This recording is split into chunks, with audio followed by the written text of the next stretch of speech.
But first, let me start by introducing myself. My name is Prentice Haney. I am the co-executive director of the Ohio Organizing Collaborative, which is one of the anchor groups that's a part of the Midwest, part of the Race Class Narrative Action Group working in the Midwest. And I am one of the members of the Black Popular Front, which is a new coalition, collaboration between Black organizers and practitioners in the race class narrative space who are engaging in research, implementation, and organizing practices for the purposes of Black liberation, agency, and Black power, using RCN as our methodology to advance that. So I just want to tell you a little bit about why Race Class Narrative Action and Black Popular Front decided to have this webinar and why it's so important that we have a conversation around law and order in this particular political moment. You know, as you all know, we've been in this crazy topsy-turvy world called 2020, where everything changes every couple weeks, but now it's about every 24 hours. So there's a lot of stuff that we're trying to take in and also like respond to and do it in a way that actually is aligned with our values and building power. So one thing in particular is that, you know, the conversation around Black lives and around Black communities and around communities at large that are impacted by mass incarceration and law and order has been fluctuating and changing through social movements, the death of George Floyd, and the continued movement for Black lives and other sort of moments since the beginning of this year. So one of the things that we really ground this conversation, the reason why the Black Popular Front was built and emerged, is that we really see that this is a moment, a monumental moment where we can really change a lot moving forward and build towards collective narratives around Black liberation, agency, and political power. However, we won't get there through uniformity. And so we want to make sure through our narrative strategies and through this new research that we can build some sort of alignment and unity about how we can continue down the path over the next 60 days to win some short-term victories while not undermining a long-term vision. We all know what's at stake in this election, so there's no need to, you know, rehash that. We know that democracy in itself is, you know, hanging on by a thread. And so we need to make sure that we are equipped with the most recent information and tools to engage in different segments of our community, especially our base, who are waiting to hear messages that they can repeat out in the world and move the undecided voters or the persuadable voters into our camp so they can win on our issues.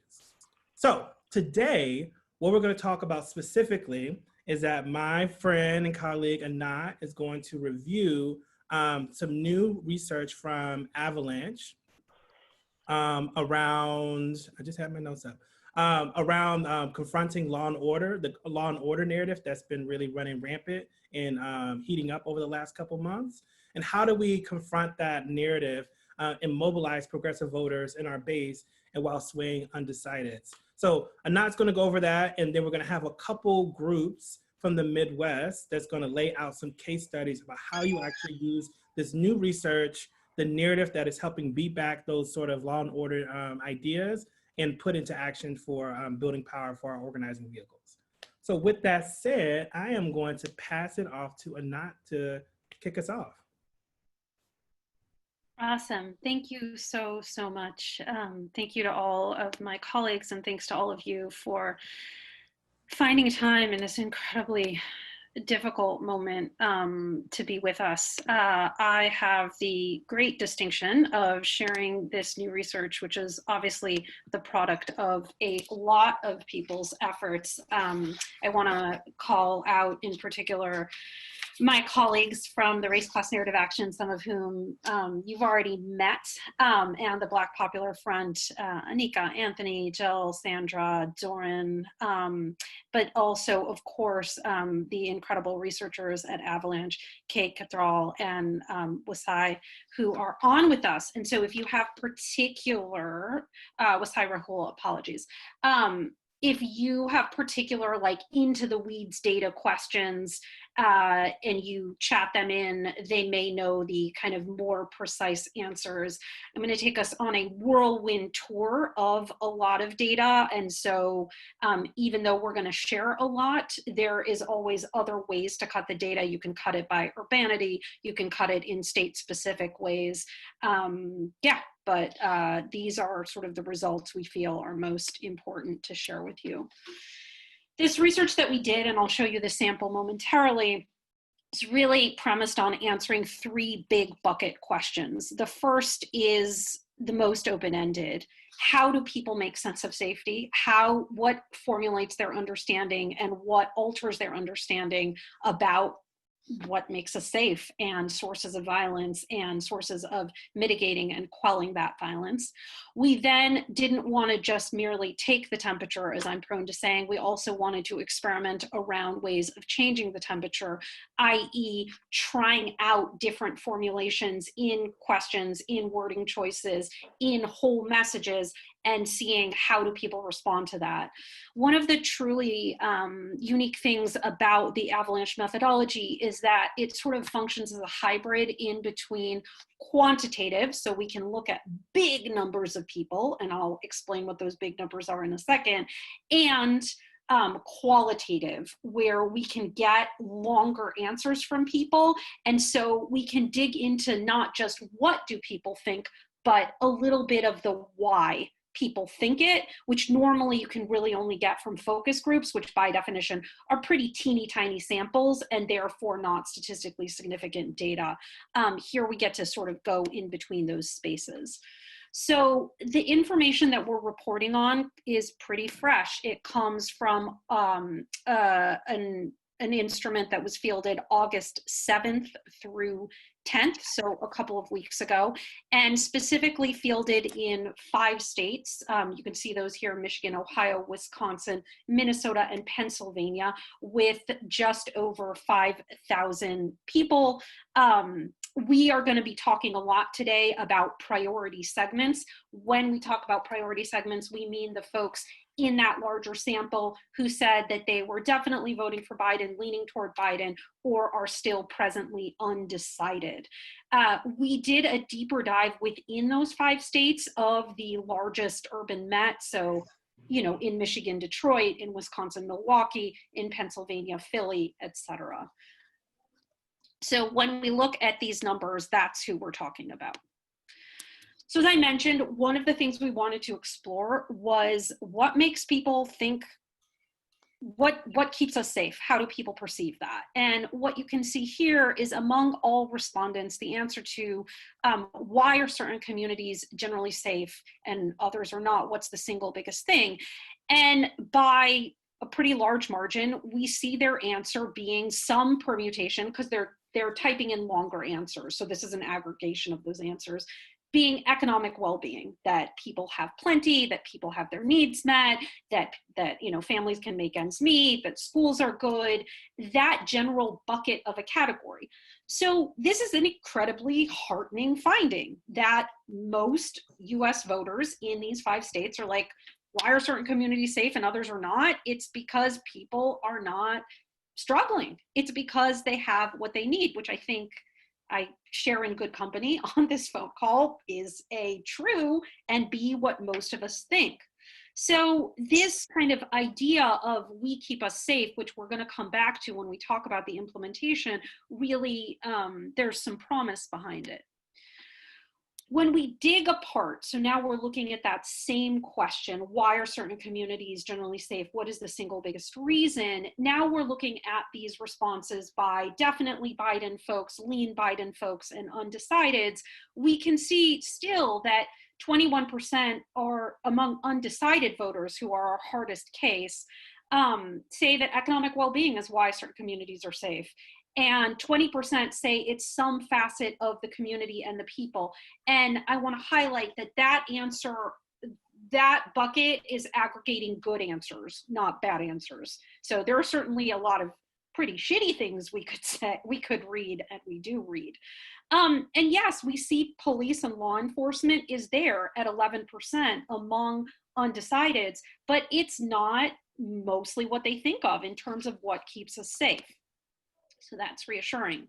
When we look at this same data cut now by race of respondent, so this is now looking at it in terms of how African Americans answer, how Latinos answer, and how whites answer, you can see, you know, among Black folks in our sample across 5 states, they're sort of evenly divided between what makes communities safe is people having enough, people, you know, having their needs met, and something about the community, neighbors looking out for each other, people knowing their neighbors.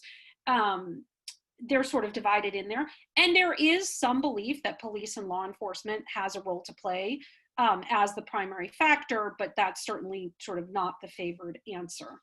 Among white people, there is a higher degree of popularity in that answer, but really not by much, right? So this is going to be a best of times, worst of times kind of data deck. So let's all focus on how we feel right now at this happy moment. All right. I'm not going to make you unhappy yet. This is going to come in a moment. We did do this research in America. So that is a warning that I should give you. There's going to be some shitty answers. So now we ask the question, when you think about your own community, how would you describe it? And the options here are very safe for all people, somewhat safe for all people, safe for only certain groups, unsafe or hostile for certain groups. And you can see that overall among our voters in these 5 Midwestern states, most of them think that their own community is pretty safe. The undecideds are more likely to say that it's very safe. So people really not feeling this kind of high degree of personal anxiety.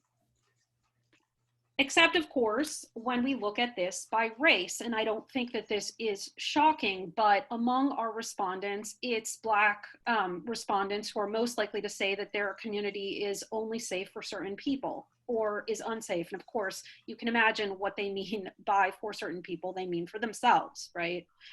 So we can see that kind of the legitimate and genuine fear, as we all know, and is accurate, is actually among African American respondents. Here, a less happy answer. I promised you best of times, worst of times. This is not a good look for us, but this is actual data with actual people. So who do you most trust to ensure safety in your community? Remember, a moment ago, people largely just told us that the reason why certain communities are safer than others, the number one factor is essentially economic well-being, people having enough. But then when we ask, who do you most entrust, you can see that among all respondents, police gain the plurality of this answer at 46%.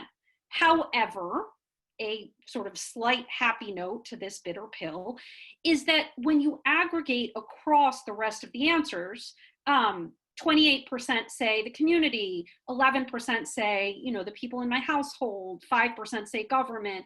So the police are gaining the plurality, but when you look at sort of the buckets of other, it's pretty significant as well. But, you know, this is a serious thing and it's something that we need to deal with and contend with. Here we're looking at that same question now divided out by our subgroups. The people we're most interested in are definite Biden, lean Biden, and our undecideds. And you can see that the undecided voters are twice as likely to trust the police as a source of ensuring safety as the community. And they're, you know, yeah, that's just, I don't know what to say about that other than that's what's happening and that's their answer. Here we see that divided out by race of respondent, and you can see that that answer, it's not just a white answer, right? So among African Americans in our sample, 25% of them also most trust the police to ensure safety. And that answer is pretty much at the same level as, you know, their own household.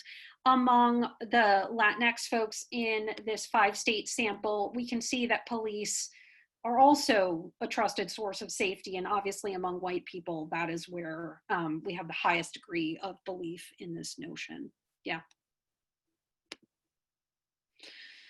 So here we ask what we like to think of as our magic wand question. If you could wave a magic wand and change one thing about how government works to keep your community safe, what one thing would you change? Now, this is and Avalanche, really credit to them, lifted this up as well. I find this both heartening and sort of head scratching. So a moment ago, they told us, why are certain communities safe? It's because of economic well-being. And then we asked them, what would make communities more safe? If you could wave a magic wand, what would you change?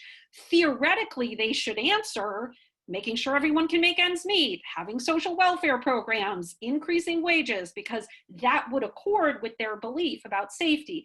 But instead, largely where they are is some variation of, I don't know, I'm not sure.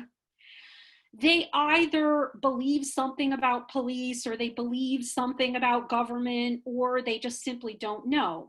The fact of these bars all being pretty short, meaning there's not a lot of people answering any one of these things, can be broadly interpreted as a massive kind of, don't know. I'm not really sure what I would want, how I would want to change government. So what this means to me, at least, is that there is a massive opening to tell a story about what actually keeps us safe that isn't going to be a completely blue sky out of nowhere story. It's going to accord with people's basic lived experience around community safety, but that largely speaking, they don't know.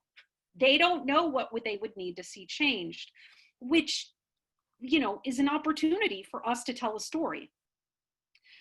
Again, this is that magic wand question, but this time broken out by those priority segments. You can see that undecideds, true to form, we often see this with undecideds, they really don't know. They really don't know what should change. They are much more likely, unsurprisingly, to be apolitical and just possess less familiarity with kind of the levers of power and change. And yeah. All right, so now we're moving from a bit of open-ended taking of the temperature to seeing how it is we could possibly change the temperature. So we ask this question: to what extent do you agree or disagree ensuring safety and well-being for everyone requires funding community services, schools, and healthcare while redirecting resources from and overhauling our police? And reassuringly, this sort of move our money, fund our lives kind of a message is broadly positive, even among all respondents. All respondents include strong Trump supporters, third-party voters, and among our priority segments, that level of agreement jumps to 67%. Here, what you're seeing is that same question, but now divided out, where we can see the priority segments in isolation: definitely Biden, lean Biden, undecided. So obviously among undecided, we're seeing a drop off in terms of agreement here, but still 50% of them are in agreement that with this notion that we need to kind of, in essence, move our money and fund the things that we need for our lives and remove that from policing. Here, what you're seeing is response by race of respondent. African Americans in our sample, obviously very much championing this notion at 75%, 71% of Latinos here in agreement. A majority of whites are still in agreement, but obviously we see more disagreement out of all of them. But still, that's 33%. We also see pretty significant not sures, which again is room to tell a story. One of the interesting facets of this research is asking questions around emotion. And what we know is that both in terms of positive emotions and negative emotions, we have what we call activating emotions. There are activating positive emotions like hope, and there are activating negative emotions like anger, emotions that when people feel them correspond to a higher likelihood of wanting to take action. And then there are positive emotions that we call inhibiting. They make people feel good, but they make them not want to do stuff. And there are negative emotions which are inhibiting. A negative inhibiting emotion would be sadness or anxiety. People feel that and they are less prone to action.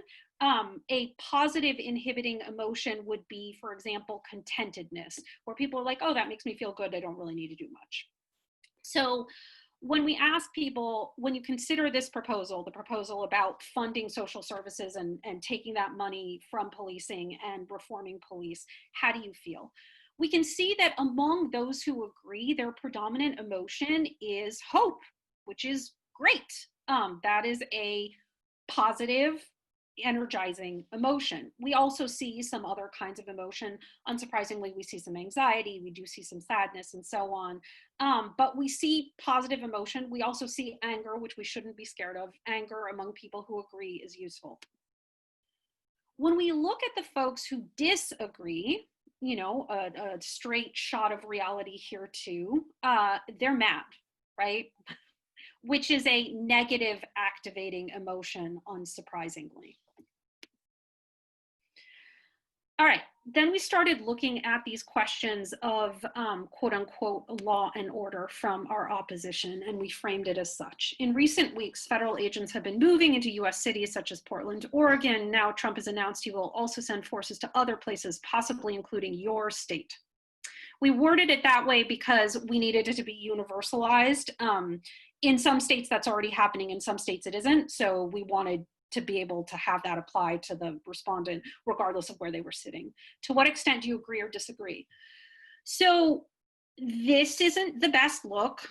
This is probably the most off-putting data point in this particular study, at least to my eyes, which is that 47% of all respondents agree, either strongly agree or agree, and 22% of our priority segments agree, which, you know, obviously much, much more of them disagree. There's also a pretty big chunk that don't know.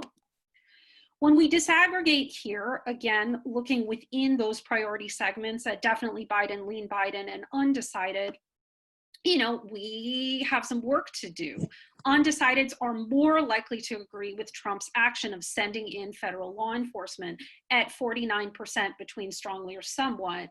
But 29% of them don't know what to think. That means this is a story that we still have to tell. We have room for movement there. We can easily, I mean, we're at 49%. We can easily be above water with these undecideds. Yeah. When we look at this answer by race of respondent, again, some sobering news. Half of Black respondents disagree with the Trump administration actions, but close to a third agree. Close to 32% of African Americans agree with this sending of federal law enforcement as it's framed in this question. 61% of the Latinx respondents in this sample agree. Sobering, right? And that puts them above the white respondents in the sample in this question. So that wasn't the best moment of the data. So now we're coming back to a heavier spot, which is what we can do about it. So we tested this message. No matter what we look like or where we're from, we want our families to be safe, our voices to be heard, and our rights to be respected. But Trump is trying to divide and scare us into silence by sending federal forces into our communities, stopping people from protesting and provoking aggression. With the election coming up, he hopes to distract us from his corruption and failure to ensure we have the care, security, and support we need during this pandemic. By joining together Black, white, and brown to demand liberty and justice today and to vote in record numbers in this election, we can swear in a government of, by, and for the people. A lot of very intentional wording choices. Many of you will recognize this as a typical and intentionally so race class narrative framework in terms of the ordering, in terms of how we're naming the problem. The particular wording choice I would lift up here that's newer is the ending, we can swear in a government. We need to start moving the goalpost for people away from just voting to actually swear in, because we need to accustom people to the fact that it's going to take a lot more than voting to actually have and seat a new democratically elected government. And that's why we're moving away from the language of merely vote to swear in. We're also moving away from the language of election day to election season. We need to increase the temporal timeline, because obviously we want people to be voting very early. So among our priority segments, we can see a lot of agreement with this statement, 88% with our definite Biden, 73% with our lean Bidens, and 52% with our undecideds. This is a high degree of agreement for this kind of a statement. It attests to the potency of this particular framework as opposed to others when we try to counter this kind of law and order, which you saw has some resonance. When we look at agreement by race of respondent, you can see here, again, a familiar pattern. 79% of Black respondents are agreeing. Hearteningly, 75% of Latinx respondents are agreeing, putting them at almost the same level. White respondents agree, unsurprisingly, at a lower rate, but still 57% are with us here, so a strong majority. When we ask them, what do you think this statement is calling for? Basically, what'd you take away here? We said a lot of words at you. What did those words mean? I think it's particularly heartening that the top takeaway across all respondents is some permutation of, I'm supposed to go vote. I need to go vote. People need to vote. We need to vote. That attests to the fact of this message being useful both in terms of persuasion around this question, but also in terms of mobilization, which of course is that sweet spot that we must hit. We also have lots of folks telling us it is a message of unity. This is among all respondents, everyone in the sample. We get 11% telling us it's liberal propaganda. Kate assures me that this is a very low number in general for people who are answering liberal propaganda to message testing. So I guess we are better at constructing liberal propaganda because, of course, people don't recognize it as such. This is looking at that answer to the question, basically, what is this message telling you to do, but now broken out by those priority segments. We can see, again, strong numbers around GOTV. Interestingly, among our undecided voters, you're looking now just at people who agree with the message. These are just people who agree. The disagrees are not on this slide. They're sort of caught between, this is a message of going out and voting, and this is a message of unity, of solidarity, of needing to come together, of needing to stand up for each other. Any kind of answer like that got grouped into that bucket.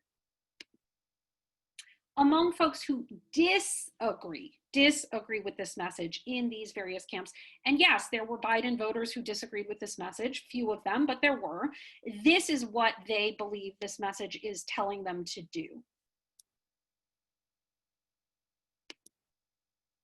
Again, that emotion question we discussed, among voters who agree, you're just seeing the feelings of people who agreed with this statement. We can see hope and anger really riding high among our Biden voters. Among our lean Bidens, we also see hope and anger as the top choices. Among our undecideds, we see some hope and anger. We also see some happiness, which is interesting. Again, they are our least political segment in terms of their levels of engagement. That's partly what makes them undecided voters. Would you share it? Another really important hallmark. We're seeing really good numbers here across the board in terms of people's propensity to want to spread this message, which of course the message doesn't work if people don't share it.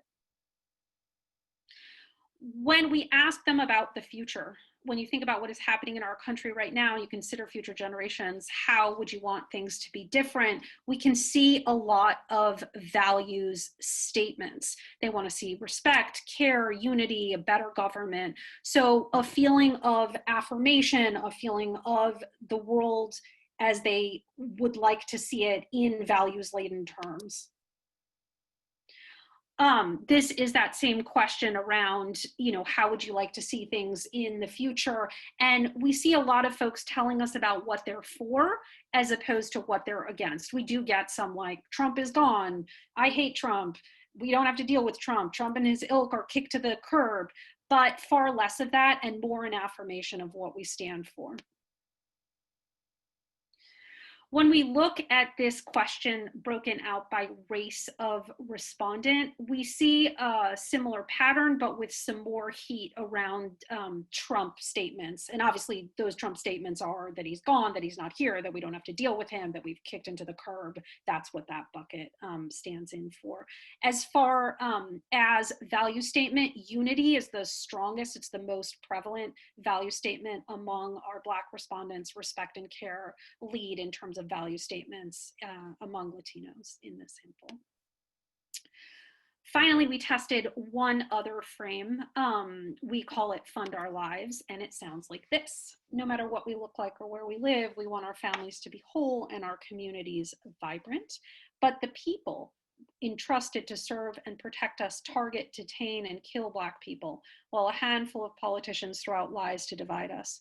They know that if we're made to fear each other, police officers meant to uphold the law can harm our communities, and elected leaders meant to represent our interests can spend millions to militarize law enforcement and deny resources to the schools and healthcare we actually need. Together, we can demand that elected leaders fund our lives so we all can care for our families, set our kids up to thrive, and live full and healthy lives. So 51% of all respondents, which again includes the people we're targeting and the folks that we will never ever have, 51% of them are in agreement here, and 68% of our priority segments are here. So this message also doing really well, not quite as well as the previous message that you saw. In many ways, this is a more pointed message. I will lift up one debility of this message that if we had it to do over again, I think we would redo, and we will redo, which is that so therefore the ending of this message, like the other one, should end with a call to action to go vote in record numbers. That's what's missing here. So how much you agree, disagree? Now we're looking at this by people's partisan affiliation. Again, these familiar categories. Among our definite Bidens, we're at 71% as opposed to 78% where we were with the previous message. 65% of our lean Bidens are here. Just under half of our undecideds agree with us here. So instead of being at 49-50, we're at 46, still pretty close. And again, a big chunk of our undecideds don't know. Room to move them, room to talk to them. A strong message that is pretty full-throated in terms of what we stand for and what we want to see happen, that could be made stronger with a voting call. This is agreement and disagreement by race of respondent. Again, 77% of Black respondents with us here, 75% of Latinos. Obviously, whites, the ever-present problem, the least with us. We are just riding that near majority with whites at 49% in terms of agreement with this statement. Ask a similar question as you saw before. What specific action is this calling for? You can see that among all respondents, the plurality of them think it's calling for something about police. Now, the reason why that top line is dark green and the subsequent lines are sort of a minty green, it's because the minty green answers are subcomponents of the dark green. So that 26% of police all is made up of 14% of people who say some permutation of defund the police, 11% who say address police brutality. So those bars below the dark green bar add up to the dark green bar. Hopefully that makes sense. So among all of our respondents, what's interesting here is that they are hearing from us a pretty loud and clear defund the police message, a reform the police and address the police message. And among our priority targets, this is just our priority targets who agree with the message. So you're not looking at the folks who disagree. They're sort of in between what is this message calling for? What's the action? Lots of them think it's calling for community funding, creating social services, funding social services, paying for schools, improving schools, creating quality healthcare, all of those kinds of answers. An almost equal number think it's about accountability. Some of, just slightly less, but pretty close, think it's some sort of action on policing, reforming policing, overhauling policing, defunding policing, and so forth. Undecided voters who agree say that it's really a testament to values and it's speaking about equality, about unity, about coming together. What action are we supposed to take away from this? We ask them unity and equality, that we're supposed to come together, that we're supposed to stand for each other, that we're supposed to make this a place of freedom for all, that we're supposed to create greater equality. That's the action that people are taking away here. Again, why I would underscore that I think we need to be explicitly making a mobilization call at the end of our messages, regardless of what they're about. Here is that emotion question that you're familiar with. Among folks who agree, the feelings that they're getting here are, again, predominantly hope and anger, both energizing emotions on the positive and negative side. We are getting, unsurprisingly, some sadness across the board. We're getting a little bit of anxiety. I mean, not surprising, we're in sad and anxious times. Here is that share question. Also a heartening finding that people would be likely to share this. So let's do a quick recap before I turn it to the fun part of the show, which is how we're putting this into practice. Economic well-being and community are the key drivers of community safety, according to our voters in these 5 states. While a plurality trust police to most ensure safety, a majority actually place their trust elsewhere when you add together the other buckets, right? So 46% of the sample say, I most trust police, but in terms of all the other things, which are positive things, they add to more than that. A majority of voters agree with funding community services by redirecting resources away from police. The countering the federal crackdown message performed really well. The Fund Our Lives message performed well, not as well as the countering the federal crackdown, as you can see. Yeah, and that, these are some more top takeaways in terms of just our priority segments. So this is top takeaways by subgroups according to their partisan affiliation.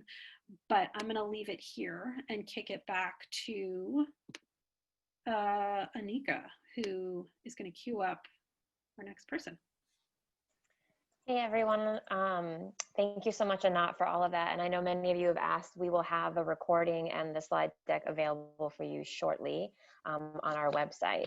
So all this research is important, but how do we implement this into our organizing on the ground? And so I'm really excited to have our partners in the several Midwest states that we're working in, along with leaders from the Black Popular Front, share how they're using this to organize. So first, I would like to hand it over to Janae in Minnesota. Hello, everyone. I'm Minister Janae Bates, she, her pronouns. I am with Faith in Minnesota and Isaiah here in Minnesota. And so, as you all know, we had a murder by police incident that went global when George Floyd was killed by the Minneapolis Police Department. And most certainly with the uprising, we heard a whole lot of dog whistles around law and order, but we also heard a really strong cry for something different, something bold. A lot of it sound like defund, dismantle, abolish the police. But a big, I think, thing that came out of that was this need for us to fund our lives, to invest in our communities, to take funding from an unaccountable police departments and put it into what we know was actually going to make us safe, right? And so I want to show you this first. So this was a poll that was done about a month ago that is really exciting for the city of Minneapolis, and also did not happen by accident. So even right after the killing of George Floyd, when there was really dynamic organizations like Black Visions Collective and Reclaim the Block who were pushing to defund the police, we still knew that the term defund the police was really unpopular, and honestly continues to be.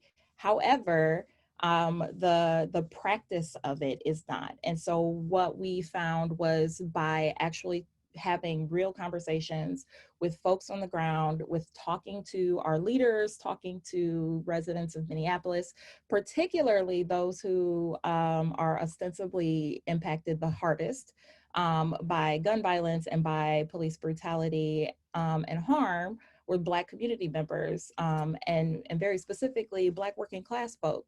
And so what we did was our organizer, we of course, as always, combine our strategic communications with our organizing.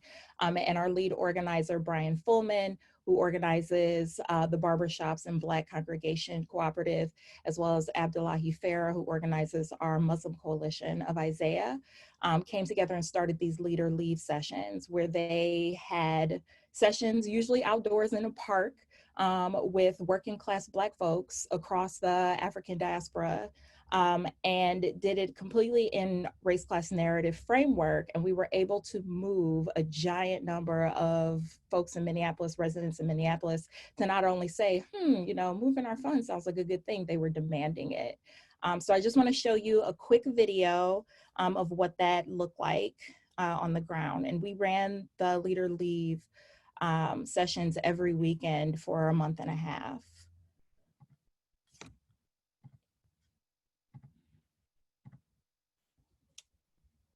All right, and hopefully you all can see that. This is why we come together. Because every one of us, there's a solution in you. And when we come together, work together, that solution can be found. For us to all be safe, that's grounded in our community's values. That we as a community are the lead in what safe communities look like. That decision-making that centers Black and brown people and other impacted communities of color. This is not just about one death. This is about the history of disrespect, the complacency of the Minneapolis Police Department, the arrogance, the warrior mentality. We need to uproot this culture. It is built on the lie that Black and brown bodies are dispensable. This is the kind of vision that I want us to start entertaining. We want more funding for community programs like schools, housing, health, parks, social services, by moving our money and raising revenue from those who have hoarded wealth. In order for us to create a new vision about what safe neighborhoods look like, about protecting our dignity in that process, and about making sure that community leads this, it's going to take all of us.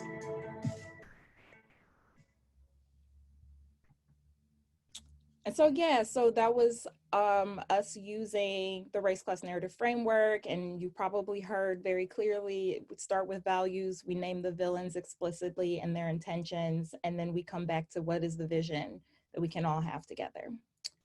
And that's me. I don't know who's next, Anika. Oh, Eli. Cool. Can y'all hear me okay? All good? Cool. Thanks, Anika. Thanks, Janae. What's up, everybody? I'm Eli Day. He, him, his pronouns. I'm the communications director with We the People Michigan. We do statewide multiracial working class organizing and are also a part of a statewide RCN crew that'll be launching our statewide branded campaign here pretty soon. That video out of Minneapolis just kicks so much ass, and I think it so brilliantly illustrates what we've been hoping to do, which is, use RCN to kind of paint a world remade that feels graspable for people. I'm just going to riff for a couple minutes about how we've been incorporating RCN here. My usual partner, Kenny Williams from Detroit Action, couldn't make it today, but I know that Detroit Action has been using RCN in recent elections here, especially in a prosecutorial race, pushing to bring progressive changes to the country's punishment system. They're also a part of that the statewide cohort here. But at We the People Michigan, we've been using RCN throughout recent unrest from the earliest days of COVID up throughout the uprisings across the country in response to George Floyd, Breonna Taylor, and so on. Kenosha. Our digital director, Hoyan, is on this call, I believe, and has just been kind of weaving RCN throughout our communications about kind of what the prospects are for a different world and alternative solutions to policing and what are the kind of essential services that can form the building blocks of a better world. But I think we found RCN especially useful here along two fronts. And we think it'll increasingly be useful there. Michigan is really viciously segregated and divided along lines of race and geography. And what we found is that RCN helps us kind of redraw the lines of conflict in a way that's really clear for people and graspable. And because it is clarifying and coherent and crisp, we've started to use RCN as a storytelling device to insert a new narrative about Michigan's past, its sort of past triumphs for for bringing the collective will to bear on institutions of power, its present hopes for doing the same, and future aspirations. In a state like this, where the ground is so fertile for cynicism, hopelessness, defeatism to take root, those features a race class narrative of being clear, coherent, compelling, with a positive vision for the future, makes its mobilizing power feel really potent here. We're still tapping into that. This is still all unfolding here, but we've been conducting these small experiments here and there, that I think are really hopeful projections of what's possible in the near future. As that shared brand, We Make Michigan prepares to launch in the next couple of weeks. And again, like I think one of the big reasons we settled on the name like that, We Make Michigan, for the RCN framework, is that it allows you to both be really ruthlessly pragmatic about what people's immediate needs are, but also, again, talk about the possibilities for remaking the world. And so I think, we all are really excited for the potential to paint that picture for folks in the coming months.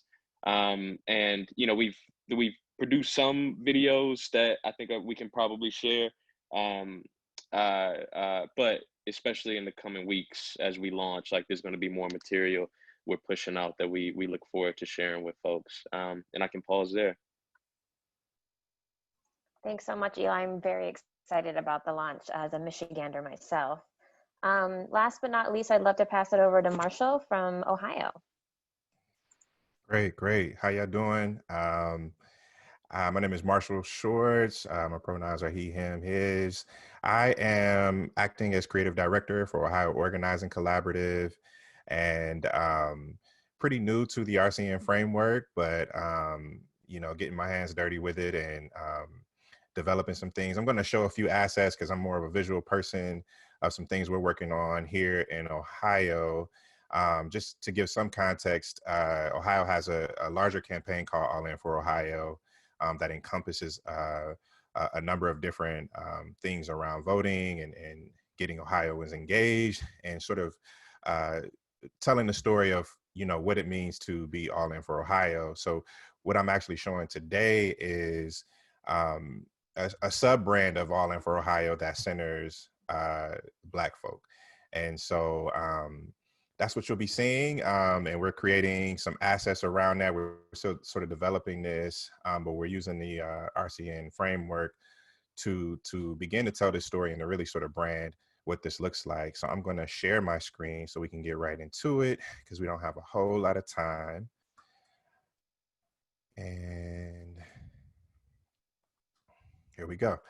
So the sub brand is For All of Us, Deliver Black Dreams. And the sort of kind of background to why we wanted to do this is perfectly sort of described by this quote: "Anti-Black structural racism and oppression doesn't only harm Black people, although we suffer the full and most severe brunt of it. The reality is that we are all bound to and bound by this system of anti-Black structural racism and oppression, and it dehumanizes and objectifies us all, preventing us from fully embracing our core humanity and severely limiting our ability to reach our full potential as individuals and as a society overall." And so that was kind of like the theme and capstone that encapsulates and envelops this campaign, or the sub campaign. So as we move forward, and as you can see, these are photos from activations in Columbus, Ohio, and around Ohio when the protest erupted. But it's really a sort of a call to action that, delivering Black dreams is the responsibility of all Ohioans. And so you can start to see how these two campaigns or two brands start to marry together and complement each other within the larger framework of Ohio. And again, started to sort of build, terms and phrases that start to illustrate this, and slides and decks and things like that, and even some swag and photos that start to illustrate and really kind of get this out. And so we'll be developing this and printing this stuff out here soon. And then I have a video to show you.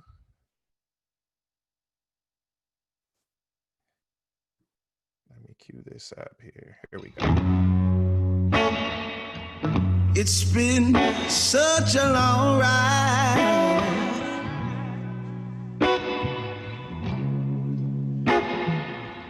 Feels like every night is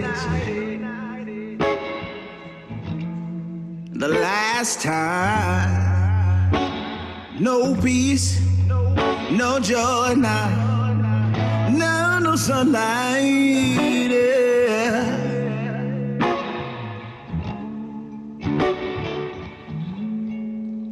I can't feel my side if you just call my name. I'll be there, yeah. I'll be there.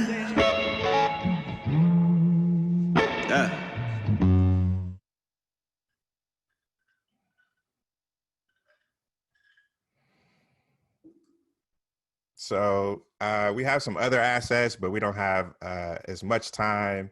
And I'd be happy to share this. We're going to start rolling this stuff out soon, and you'll start to see a lot more from us. So thank you for the time, and hopefully, Anat, you're proud of us. That's how we do it in Ohio. Thank you, Marshall, Janae, Eli, for sharing the beautiful work that you are doing to make RCN a reality across the Midwest. I am just so happy to be a part of this team.